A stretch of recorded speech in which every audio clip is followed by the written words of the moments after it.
So you're probably working a full-time job, juggling a family and everything else that life throws at you, and you're wondering if it's even possible to grow a YouTube channel. I get it. I used to waste 20 hours a week on YouTube before it all finally clicked. The thing is that growing a YouTube channel isn't about having more time. It's about knowing what actually moves the needle. So today I'm sharing the exact 1 hour a day system that I'm using right now. The exact same system that's taken my videos from about 100 views on average to anywhere between 500 and 15,000 views. But first, the biggest mistake that I made when I first started. I once spent 25 hours on a single video and it got like 30 views. Why? Well, because I was jumping from step 1 to step 10. I was skipping the foundations that I needed to actually grow a YouTube channel. So what do successful creators do differently? Well, they focus on the 3 pillars of content creation. They make videos that people actually want to watch, not just what they want to make. They craft titles and thumbnails that make people click. And they understand their audience while delivering real value. Now, before we break these down, here's the part that most beginners miss: having the right mindset.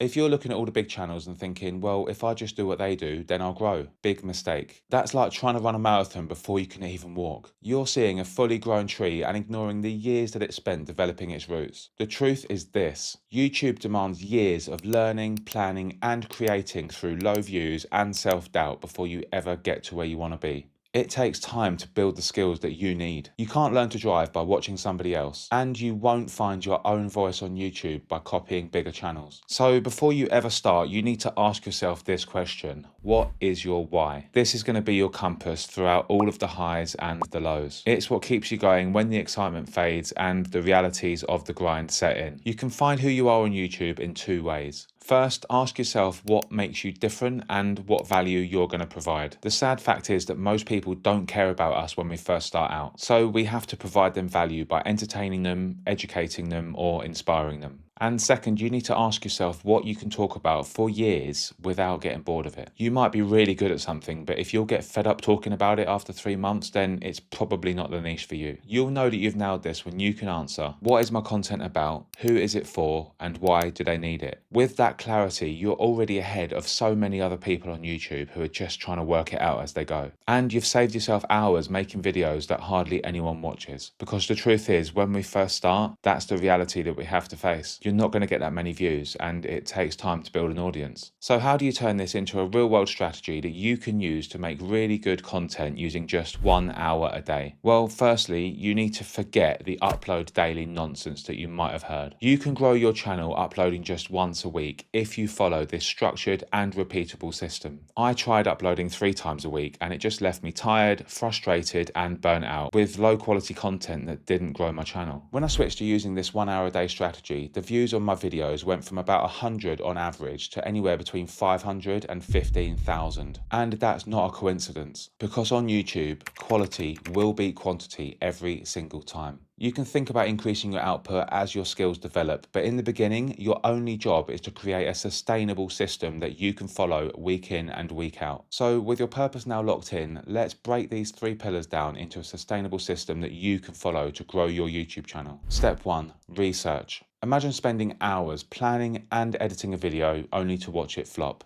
That's something that I had to deal with, and it was just because I didn't plan my videos before I started making them. And while you're planning, always bear in mind the first pillar of content creation: make videos that people actually want to watch. Here's the mistake I see all the time: people start making content about themselves. But here's the truth: when you're just starting out, nobody on the internet is searching for you because they don't know who you are yet. So what are they searching for? Solutions to their problems, entertainment, or inspiration? Think about it. Which one of these videos would you click on? My home workout routine from somebody that you've never heard of, or how to lose weight without a gym? One is about you, the other is about solving somebody's problem. And here's the thing: if you keep solving problems over time, you'll build a reputation as a valuable resource, and then people are going to start trusting you. Here's my exact process for coming up with problem-solving videos that perform. Before I ever go near a camera, I think about all the problems that I've faced on my YouTube journey and how I solve them. I also keep a running notepad on my phone and I write down ideas as they come to me. Then every Monday I spend 1 hour researching what my next video is going to be about. I check these really important things. Have other creators made videos about them? And if so, how did those videos perform? This 1 hour a day removes all of the guesswork and lets me build with clarity, knowing that the videos that I'm making have an audience out there for them. Because here's the thing, 70% of YouTube success happens before you ever hit record. Step 2, packaging. You could make the best video in the world, but if nobody clicks on it, then you've just wasted your time. When I started prioritizing this part of the process, my views didn't just double, they quadrupled. If you can get that click-through rate up on your videos, then YouTube will push them out to a wider audience, and that is how your channel will grow.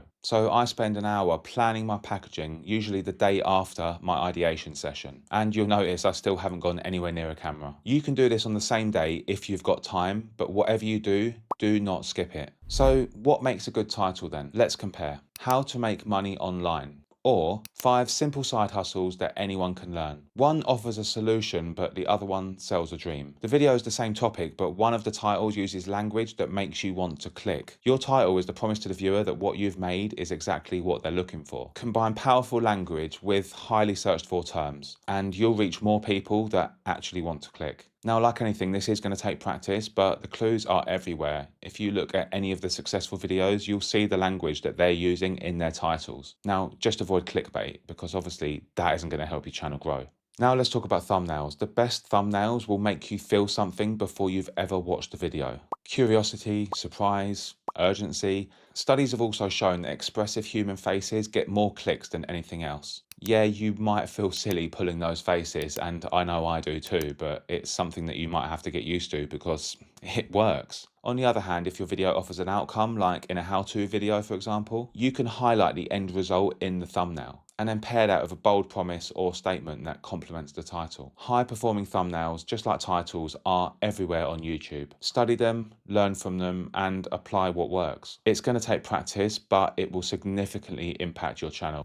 This is the part that most people rush, but it's where you lay the groundwork for the best videos that you've ever made. The way you start your videos will make or break their performance. If your retention graph looks like this and people are dropping off in the first 10 seconds, then you're probably making one of these mistakes, which we're going to fix today. Hi, my name's Jay. Welcome back to my channel. I hope you're doing well. It's so good to see you. And in this video, we're going to talk about. Here's the thing, when somebody clicks on your video, they're still deciding whether or not they're going to stick around, and long drawn out intros or filler like that only gives them a reason to leave. Instead, you want to lead with something that speaks directly to their curiosity or their problem. Instead of starting with, "Hi, my name's Sarah, and today I wanted to talk about self-confidence and public speaking." Try, "If you keep doubting yourself in conversations or tripping over your words when you speak in public, here's one mindset shift that changed everything for me." Do you see the difference? The second version hooks them, creates tension, and promises value fast. A good introduction will often take me another hour to get right, but it is so worth it. I'll even come back the next day to finish my script or my outline, because here's the truth. Doing YouTube with a full-time job is hard, and unfortunately, there is no easy mode. Now, step 4 is effective production. What do I mean by that? Well, you want to work smarter, not harder. It's a cliche for a reason. Here's the exact process that I use to make amazing content without burning out.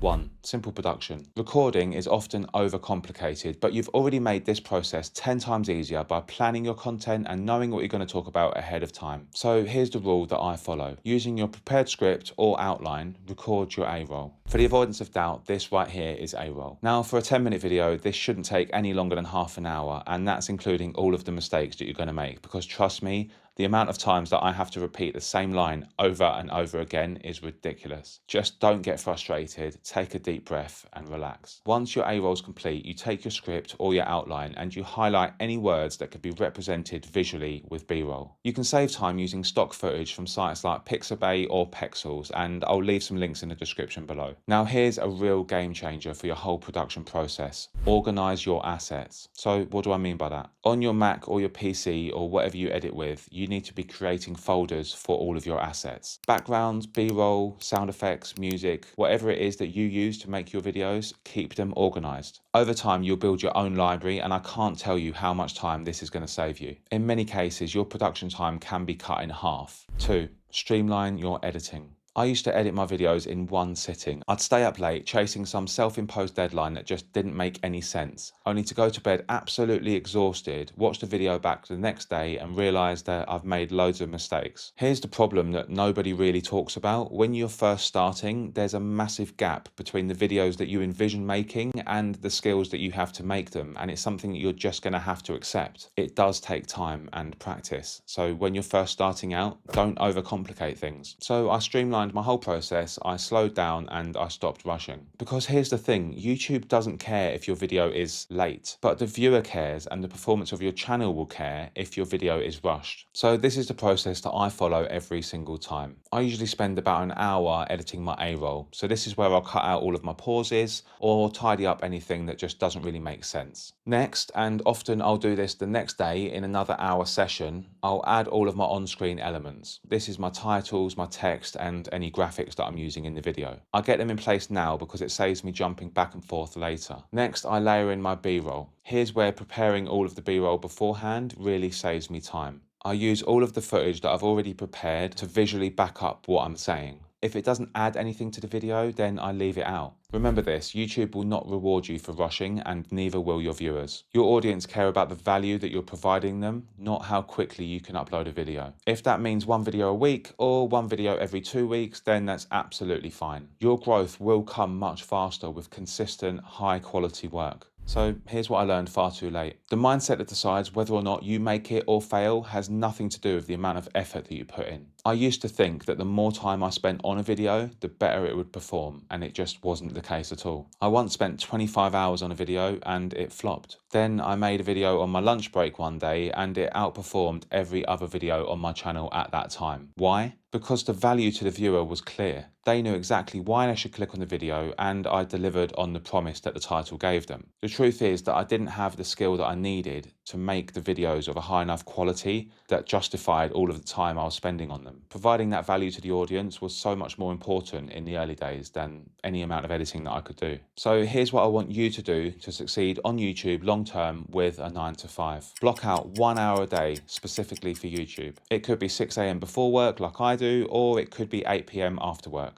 Just whatever fits your life. If you say that this is my YouTube hour, then make sure you stick to it. You'll get more done in less time without burning out. And just accept that sometimes the best content you make will span a couple of days or even weeks before it's finished. There is no rush. And we need to talk about perfectionism, because this is something that I really struggled with, and if I'm honest, I still do now. It made me delete a lot of my old videos, and even now I still hesitate before I hit upload, knowing that there's always something else that I can improve. Your first videos won't be perfect, and in fact, none of your videos will. I had to learn that the hard way. The difference is that now I just post them anyway, because nobody is going to be as hard on my content as I am. Often the mistakes that I notice, nobody else does. I started months ago and each video got a little bit better. That's how this works. So take everything that we've covered, and building a YouTube channel with a 9 to 5 will be so much easier. And one last thing, no milestone will ever be enough. 10 subscribers turns into 100, then 1,000, then 10,000. If you're always chasing numbers, then you just won't enjoy the journey. So if you found this video helpful or enjoyed it, you'll probably like this one too.